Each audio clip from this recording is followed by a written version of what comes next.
Good evening, sports fans. It's Monday, 27 April 2026, and I can happily say welcome to the 50th episode of the Cricket Rockstar Show, hosted by yours truly, Tyra Odin. And you know what? Since it's a very special episode, how about we mix it up? And I mean, not just talk cricket alone, talk all other things that have been going on. But here's the catch. We're not talking international news. We're not talking politics. We're talking about what's been going on lately, which has to do with the country, sports, and also outside of the world of cricket. We're not just talking cricket alone, it's other sports. And I felt, why not we do that? Because for quite some time now, I have been contradicting myself and I've been thinking about it. And I said, now is the time, let's do something different. You know, first and foremost, let me mention, I do apologize for not keeping you guys updated within the last few days. I needed to take a little bit of a break in the last couple of days because I needed a bit of a refresh. Why I'm saying this is because last week was an absolute adventure. Speaking of adventure, instead of talking about sports first, let me tell you all what went down from last Thursday up till yesterday. So last Thursday, the 23rd of April, was the 30th anniversary of the PowerGen Sports Family Fun Day, which took place at the Sin Village PowerGen Sports Grounds in Penal. About 13, or should I say over 1,300 special needs children all across Trinidad and Tobago, alongside its parents, teachers, families, schools, you name it, were all in attendance at the PowerGen Sports Grounds at Sin Village, Penal, for the 30th anniversary of the PowerGen Special Needs Family Fun Day. The Family Fun Day 2025 was truly electrifying and simply entertaining. It wasn't just about friendmanship, it was all about the mutual respect, because I did manage to somehow catch up with some of the regulars who I always see at Special Olympics games every year. For example, I did manage to post and catch up with one of my good friends and old rivals who did actually captain the NCPD cricket team at the last Special Olympics cricket games just last month. My good pal, Kenton. Hello, how you doing, mate? Now, he was the captain of the team that we did face off last month in the cricket games, but I wouldn't talk about cricket games much because I didn't get a chance to at that time, but we did manage to defeat them by a big margin. I think we posted 110 odd runs somewhere there, but we're not there to talk cricket right now. He and I caught up, we had a good time, and he even told me this: his team is actually ready for the Special Olympics National Games, which happens to start in 5 days from now. Yes, if you all have not been following my social medias, I have started counting down the days till the Special Olympics National Games. Saturday gone, I said it was a week from now. Now today is 5 days till the start of the games, which starts this coming Saturday, the 2nd May. But you know what I find was weird and not funny? Now, every time I go to the national, or should I say every time when I go to the fun day down in Penal, I always catch up with my old pals from Immortal, Shujije, Goodwill, etc. Because I have a lot of friends that I know from the good old days. But let me tell you all this, guys. Some weird things did went down there last week. The weather, which was quite unusual. And then, you know what was weird and not funny, my dear friends? Not catching up with some of my old folks from the old days. For example, I still have friends from Immortal that I would always talk to. And I also still catch up with those in Shujijik every year. I don't see them much anymore, but I was told by one of my longtime best friends who messaged me on Thursday night gone, telling me that both of them were there. And when he mentioned it, I started feeling so freaking guilty. Now, excuse my language though. This episode is a bit PG, so you might see a bit of filth, but not as much though. Normally, I would always see them and catch up and say, hi, how you doing? It's long time no see. But you wonder to tell yourself now, do you feel guilty or not guilty to catch up with them? Now I'm feeling so guilt. I have a lot of guilt in my heart right now. Normally, every time when there's the fun day, I would always catch up with them and chat a little bit during the lunch and interval. But this year, I didn't get a chance to catch up with them, and I'm feeling so guilty about it. And I did ask myself a question over the weekend, which led to me taking a break. Why didn't I get a chance to catch up with them? Because last year and year before, I did caught up with them a bit, and it felt so weird and not funny. Not even going to their respective tents. Correction, my tent that I was with the Palmeiras team was tent number 15, and I did not know which other two tents they were in, and I still feel guilty about it. I kept asking myself, why didn't I do it all weekend, only to find out from one of my dear long-time friends that I've known from our old days in Immortal till now. He currently works at Westby's. My good friend Malik, who always watches the show, he told me that they were there, and I said to myself, in the words of Fazil Muhammad, why didn't I not check them? Or what he would say in the cricket, why did he not do that? Unbelievable. And I just want to put this out there one time to my old friends. They are my old pals who I've known for a long time. I would like to sincerely apologize to you guys for not catching up, because at around that same time I was doing cameraman work / journalism, because most of you all know now that I'm a freelancer wherever I go.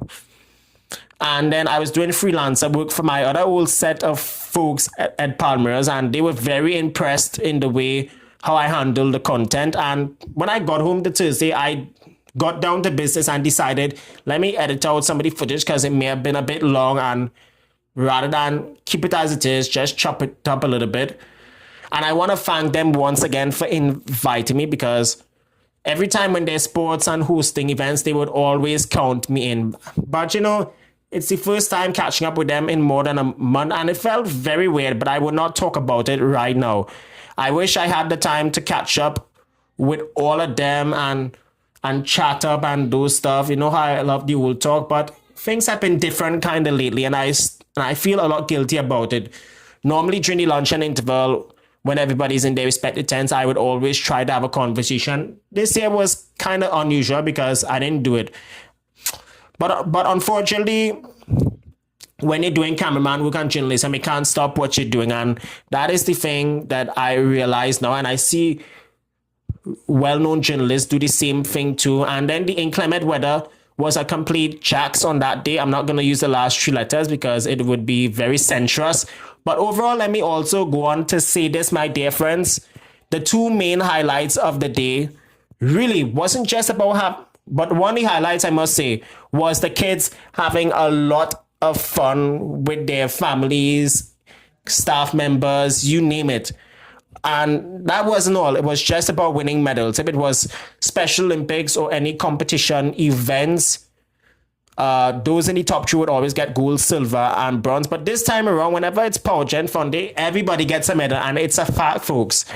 That was the main stage. Everybody got a medal and had a blast.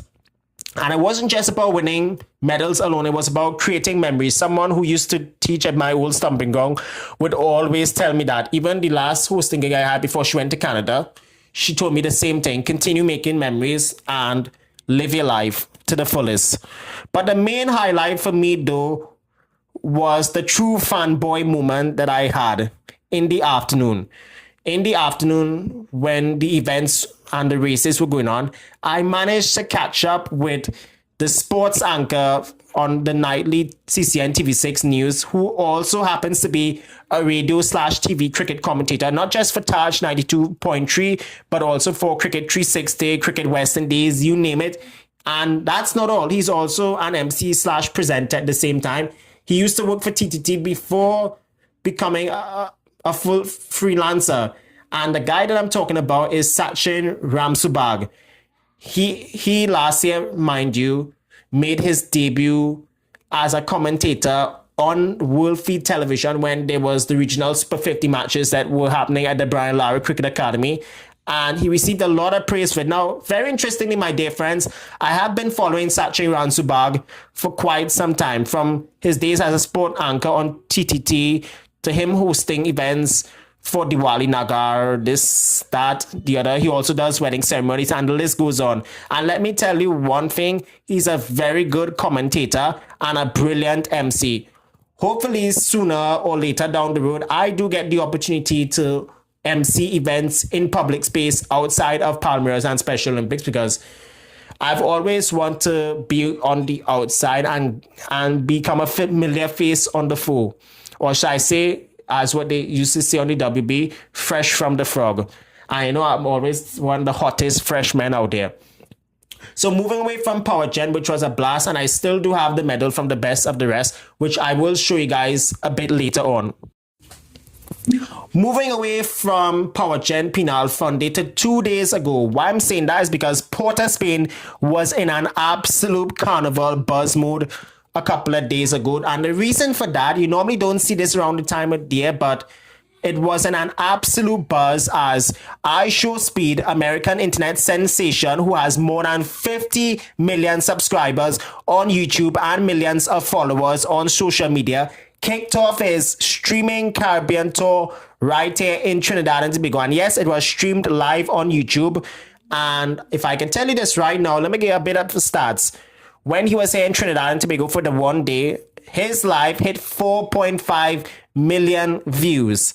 But let me go even further than that. Let me tell you all this. It was nothing short of phenomenal. And one more thing I'm going to say right now, it was even better than the UNC's 37th anniversary celebrations that actually took place in Cuba the same afternoon. In Port of Spain, the vibes was absolutely lit from the moment he touched down around high noon. And I'll tell you this, and these are my opinions, nobody else's own.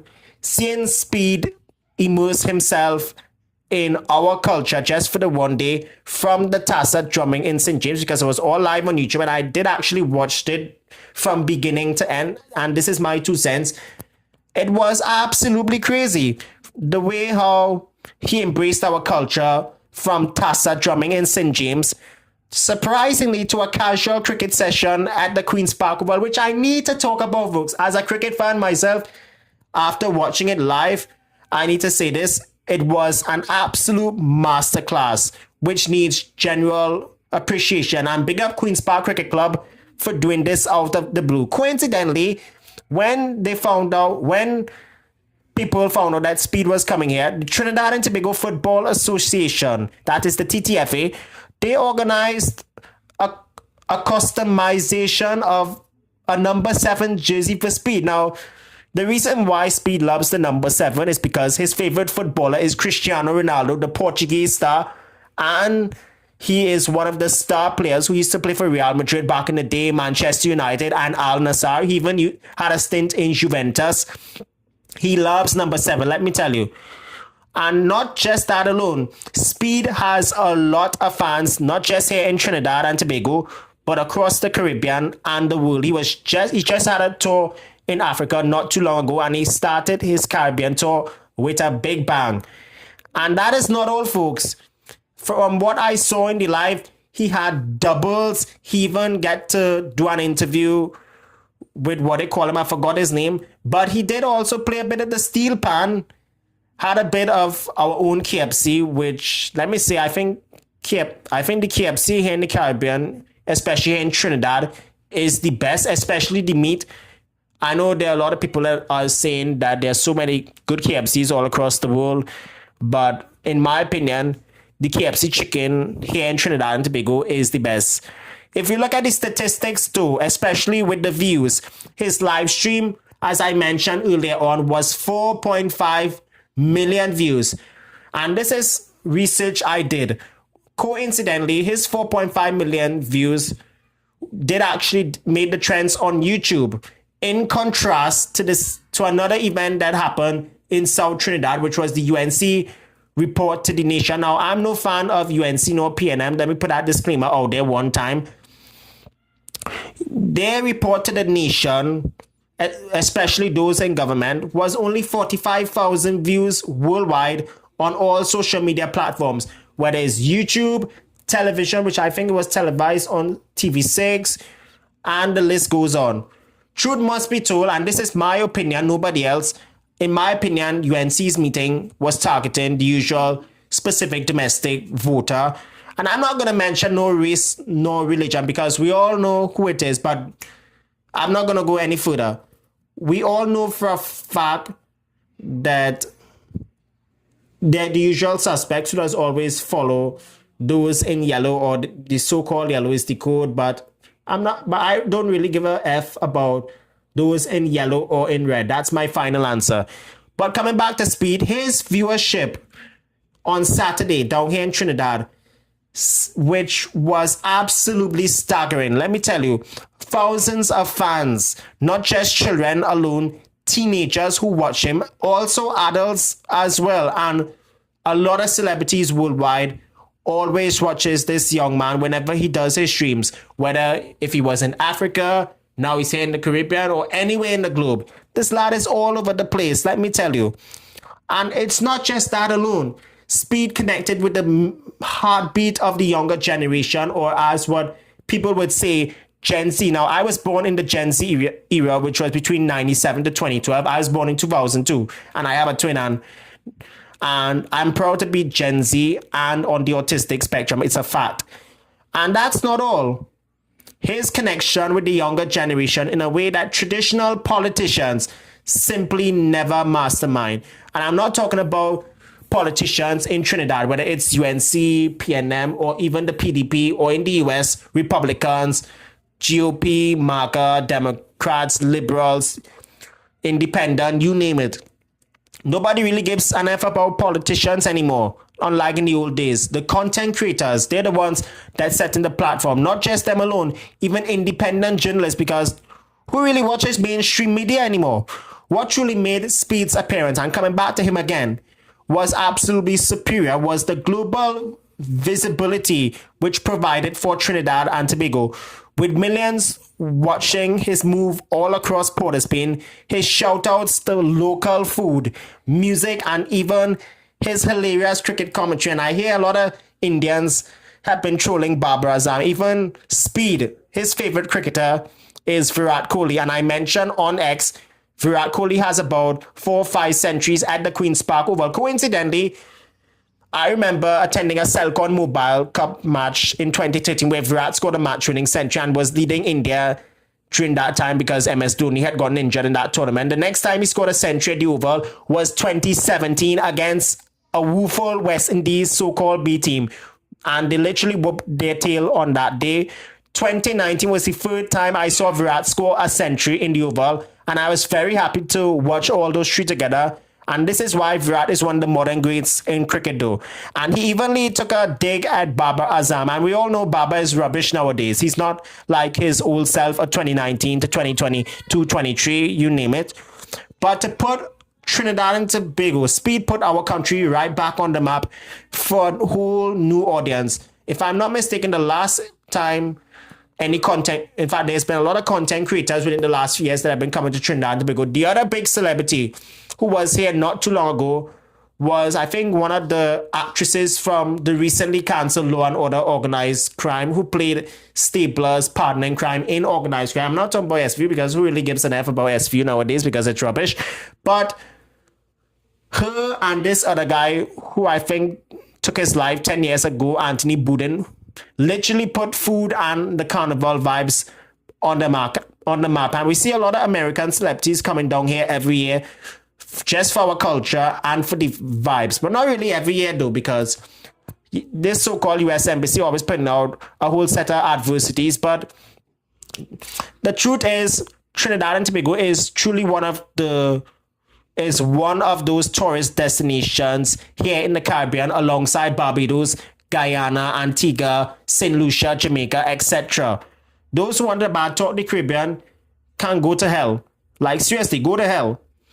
But to reach a worldwide digital stage that no political rally or any political party could ever hope to touch on, or even lately within the last few years, as I mentioned before, a lot of content creators talk about a lot of positivities about Trinidad and Tobago, and those who want to talk negatively, like for Christmas, Liz, who was caught for whatever stupid crimes that they charged him for, which I think they should free him for.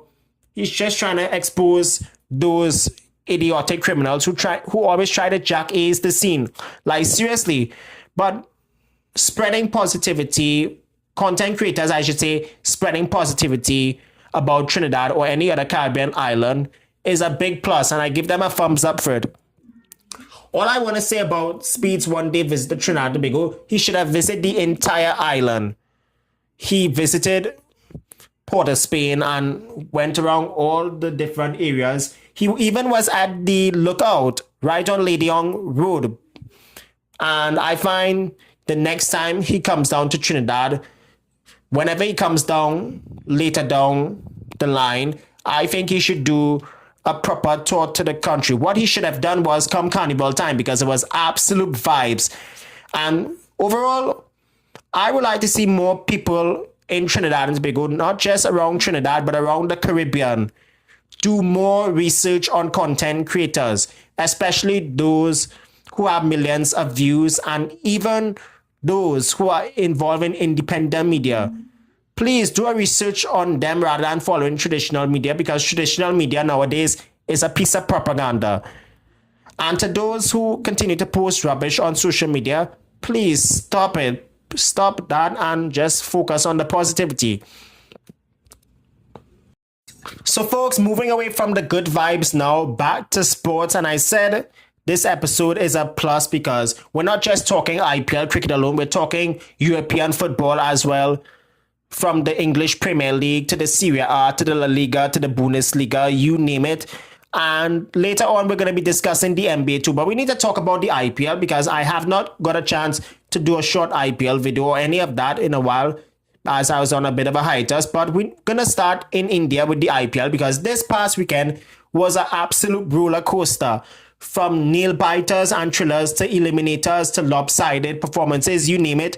And Saturday was really a day for record chases and nail-biters. But we started with Saturday because the weekend doubleheader started with a bang at the Kotla in Delhi, as the Punjab Kings pulled off an absolute miracle, chasing down the highest ever target in the history of not just the IPL alone, but in all 2020 games, chasing down a massive 265 against the Delhi Capitals, which happens to be the highest successful chase in T20 history. Seeing KL Rahul smash 152 only for his side to lose was indeed a bittersweet moment. But it was the sheer intent, not just from him in the first inning, but in the run chase from Simran Singh, who in my view should be getting an opportunity in the Indian team sooner rather than later if they do feel a second string team for T20s. And the rest of the Punjab lineup, let me tell you folks, it was something absolutely special. When Delhi batted first, they posted, I believe, 264 for the loss of 2, 3 or 4 wickets somewhere there. But they chased it down with an over to spare, 265 for 4. It was absolute intent from ball one. And sadly, we're not seeing the competitiveness we always see in the old days. No, in the modern era, sadly, it's dominated with the bat. But Sunday's 2 games was dominated with competitiveness, which I will get to a bit later on. The other high-scoring run fest we saw was over in Jaipur, as the Rajasthan Royals continue to look like an absolute beast mode. They chased down 228 with ease. They finished it off with a couple of overs remaining, courtesy 15-year-old Vayab Shuvavashi. He lit up the Sawai Mansingh Stadium in Jaipur with his second ever IPL century. Wait a minute. Let me cut to the chase. Let me stop right there. Why I'm saying this is because Rajasthan Royals, if I'm not mistaken, batted first and posted 220 odd, only to lose the game. 15-year-old Vayab Shuvavashi smashed his second IPL century, which turned out to be one of yet another fast IPL 100. And this time it was in just 36 balls. Last time in last year's edition, when they was chasing 200 plus, he scored it in 34 deliveries. This century was simply unplayable. He was absolutely unstoppable on the night. However, his night didn't end brightly, as the Sunrisers Hyderabad showed why they can be so dangerous at any stage of the match or in any stage of the event. Now, they welcomed back Pat Cummins on Saturday, and he was thumped all over the place. Now, Pat Cummins hasn't played since the Ashes though, because of the recurring back problem. But Ishan Kishan, who led in Pat Cummins' absence, was simply clinical. And the way how they managed to overhaul the 220 odd plus target with nearly 2 overs to spare was an absolute brute force of aggressive, fearless T20 batting. Moving from Saturday now to Sunday. Sunday, saw the old-fashioned T20 that occurred in Chennai and also in Lucknow. But we're starting in the Cheepak in Chennai as the Gujarat Titans flow down, or should I say flow down the Chennai Super Kings. Why I'm saying that is because the 5-time IPL champions were restricted to a modest 158 runs and the Titans chased it down with clinical ease.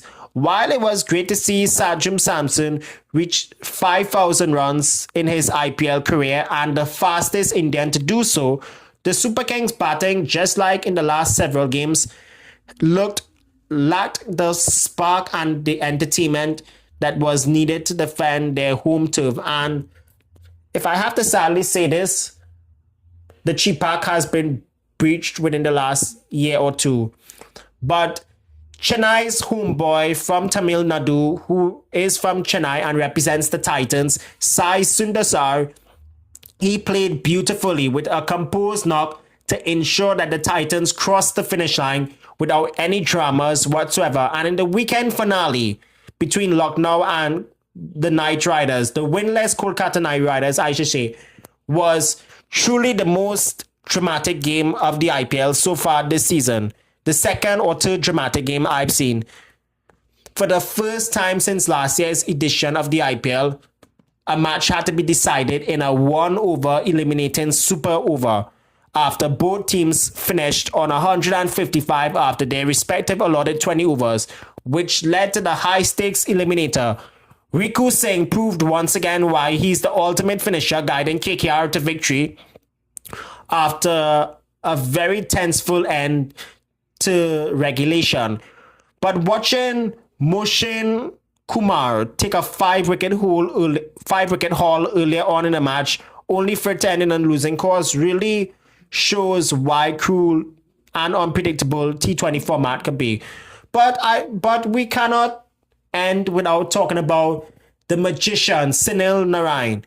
He had yet another epic economical spell, but the super over was simply one-sided because Narine not only dismissed Puran. Did you know for the second time after a gap of 12 years, Narine faced off against Puran? Only remember 2014 when it had the chicken curry derby at Providence when Narine bowled a wicket maiden and dismissed Nicholas Puran after he failed to read him. Now Knight Riders, who was known as Red Steel back then, needed 12 runs to win the Super Over, and Narine, who was representing Amazon Warriors at the time, was asked to bowl the Super Over by Dinesh Ramdin, who was the captain of Amazon Warriors at that point. He bowled 4 dot balls in a row, and the penultimate delivery, Puran slugged him down to the throat of long golf, and the Amazon Warriors fans went absolutely delirious, and the last ball was a single. It just goes to show that Sunil Narine is truly one of the greatest T20 spinners of all time. Forget about Rashid Khan, who is always expensive nowadays. He's a great bowler, no doubt about it, but Narine is simply the best. Had it wasn't for BCCI and ICC for messing up the man career, he would have truly become one of the most unpredictable spinners in the modern era of international cricket had he had a longer career. But reflecting on all these 4 games, it is clear that the gap between a winning and losing total can be completely vanished or unvanished without a chase. Whether it's teams chasing down 250 odd or even scoring 150 odd and defending it, the level of competitiveness in the IPL so far this season makes me wonder, is the IPL going to end up like a T10 fest, which we've seen in Abu Dhabi over the last several years, or even the regular old school T20 type we have seen from time to time on slow pitches, whether it's in the Ikana or in the Chipa, the Chidambaran, you never know. But the weekend's IPL matches felt like the turning point. It's good to see that KKR have finally broken that long string losing streak, but they need to start making inroads. But let me go one step further, my friends. The last time KKR won an IPL game was around this time last year in 2025, which goes to show that the problem isn't just Ajinkya Rahani's leadership alone. And I totally agree. He's no T20 player. He's no good T20 captain. He should be thrown out. And it's not just him alone. Abhishek Nair himself needs to go. Shane Watson, what T20 credit Chelsea has as a coach. Same with Tim Southey. Even Dwayne Bravo alone. Did he ever do any credentials as a coach? He's a well-known dead bowler, a good bowling coach. Is he a good team mentor? No. The whole management, Venki Mysore, is all at fault. And I'm not blaming Shah Rukh Khan here. The fault is the management and also the Ajinkya Rahane's leadership. That's the reason why they're skylocking dead last on the bottom of the table due to its dismal performances so far this season. And it's also great to see teams like Kings 11 Punjab, or should I say Punjab Kings and Rajasthan Royals, continuing to reign at the top of the table alongside alongside RCB, the defending champions. It might just be the three of them who would make playoffs and one other team, which I will not name right now, because IPL can be cruel and unpredictable at times. Shifting away from the glorious second most popular sport in the world, which is cricket, to the number one most popular sport in the world, which is the beautiful game of football, aka soccer. And we're talking about European football, guys. The European football weekend was all about resilience and maintaining pressure as the domestic seasons head towards final stretch. Promotions are all talked about in the Sky Bet Championship. We all know for a fact that Coventry is returning to the Premiership after a gap of 25 years. We know for a fact that one or two teams have already been relegated in the Premiership. At the moment, Arsenal, they're 3 points clear of Man City. In La Liga, Barcelona are 11 points clear of Real. But there was big drama in the second division of La Liga as a goalkeeper from Real Zaragoza was sent off for punching the opposition player. My view on that, he should be given a lengthy ban, or should I say an indefinite suspension, because we all know football emotions can get the better of themselves. But I've seen the video on a number of occasions. He should be indefinitely banned from football. There was a guy from Indonesia who was under a lifetime ban earlier in the season for assault. But we're going to get to that a bit later on. In the Premiership right now, Arsenal made a serious statement by reclaiming the top spot after a disciplined 1-0 victory over Newcastle United at Emirates in London. With Man City not in any action this past weekend, but they did reach yet another FA Cup final where they will face Chelsea. The good news for the Londoners in Arsenal is that Mikel Arteta's side did manage to seize the opportunity to put the ball right back into Man City's courtroom, showing they have the mental fortitude to handle the summit pressure.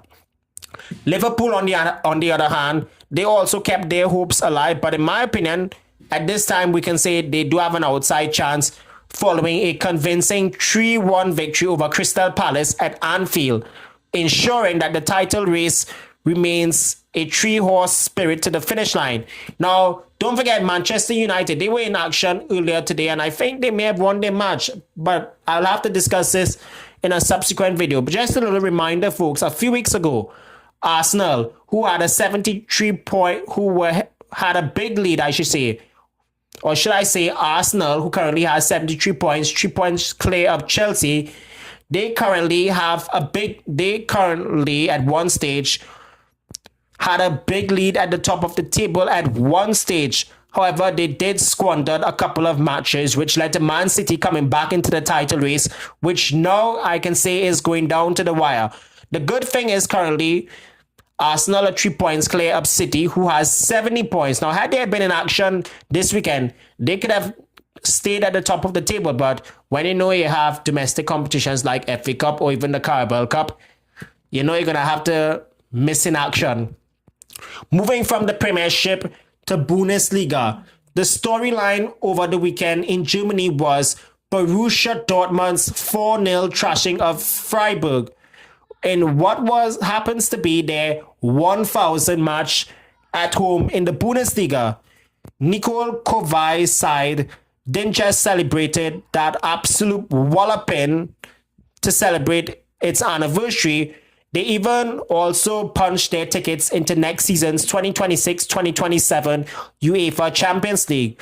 And with 3 games to spare in their season and the vibes at Signal Iduna Park in Germany was electrifying, or should I say in Dortmund, mind you, which is a city in Germany. It is electrifying, especially with the match effectively over by the 32nd minute in the first half. While they might be out of the title hunt because Bayern Munich secured yet another Bundesliga title, the good news was securing one of the top spots to make the Champions League in such a dominant fashion is a massive statement, not just for the club's stability, but also for the future plans. Moving from Germany to Italy, as the Serie A provided intense football over the weekend. Now, keep in mind, folks, there's been a lot of talk about Italy trying to replace Iran. Italy rejected it because they don't want to qualify. Just so remember, they missed out after losing the playoff just over a month ago. And it just goes to show why they aren't prioritizing the locals who have done well in Serie A. Or should I say, why isn't Italians not prioritizing its own Serie A, where they should be playing? Why I'm saying that the Serie A provided intense action over the weekend and highlighted a few results. But let me go through the results very quickly. Arsenal faced off against Juventus at the San Siro in Milan. It was a classic Italian standoff where neither side was willing to crack under pressure, although it arguably served Juventus better in their quest to solidify a top 3 finish for the Champions League. Meanwhile, AC Milan's AC Milan's arch rivals, Inter Milan, their fellow Milanian amigos, found themselves in a surprise 2-2 draw to Torino. Inter did show great character to fight back for the point, but dropping 2 points was a missed opportunity to further distance themselves from the chasing pack with just a few weeks ago in its campaign. And over in the La Liga in Spain, as I mentioned earlier, Barcelona have an 11-point advantage over Real Madrid, but there was mid-table action with regards to European qualifications concerned. Villarreal and Celta Vigo capped off the weekend with an absolute thriller, which resulted in the race for the final European spots intensifying with results involving Osasuna and Sevilla, or should I say Sevilla, as Osasuna defeated Sevilla 2-1, while the heavyweights in the likes of Real Madrid and Barcelona continue its high stakes to find out who wants to get yet another La Liga crown. The good news for the Catalonians is that they are 11 points clear of Real at the moment. They currently have 85 points. And they are well but surely assured of yet another La Liga title unless a dramatic slip-up occurs. Real currently has 74. And I believe Atletico Madrid is in 3rd position, but I will have to check the stats at another time. Now, Barcelona, sooner rather than later, could seal the La Liga title, but the bad news for them is they have lost Lamine Yamal for the rest of the season, but could be fit in time for the FIFA Men's World Cup in North America in a few weeks from now. The sheer unpredictability of the teams fighting for not just UEFA Champions League and European League spots, but even for the UEFA Conference League positions continues to be yet another underrated narrative in Spanish football. With Dortmund already locking their Champions League spot out of Germany, or Arsenal capitalizing on City's absence this weekend in the Premiership, teams are starting to realize there are no coming backs or second chances. Shifting gears from the number one beautiful game in the world of football to the drama and the excitement of the NBA, as the NBA playoffs are in full swing. Starting in Philadelphia on Sunday, the Boston Celtics take a 3-1 series lead over the 76ers in the first round, which must be said they delivered what was an absolute demolition, defeating them on the road 128-96 in a hostile Philly environment. And why I mention hostile environment is because when the 76ers had a home game during the play-in tournament, their fans were chanting, "We won Boston," while the Celtics gave them an absolute licking to their tails. The the Celtics played with a level of cohesion and defense intensively that made it look as they were a step ahead on every single move possession, effectively putting the pressure back on the 76ers as the series move along. They do take a 3-1 series lead as the series ships back to Boston. Over in the West, the Houston Rockets showed a tremendous amount of character, resilience to keep their series alive against the Los Angeles Lakers following a heartbreaking defeat a couple of nights ago on Friday night. They came out on Sunday night and dominated with a 115-96 blowout victory. It was that kind of performance the Rockets needed, alongside aggressive, fast pace and efficiency from the perimeter, especially without the services of Kevin Durant, who's virtually out for the rest of the series. But by the evening, it was 3-1 still in favor of the Lakers, and Lakers will be looking to wrap the series up on Wednesday night at home. One of the other series that is turning out to be so unpredictable in the East is the Raptors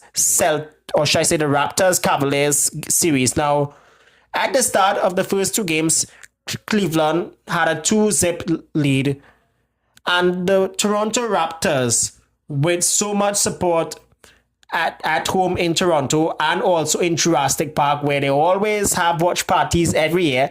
And let me tell you, that's always the entertaining part because you always see the footage online and whenever there's live coverage.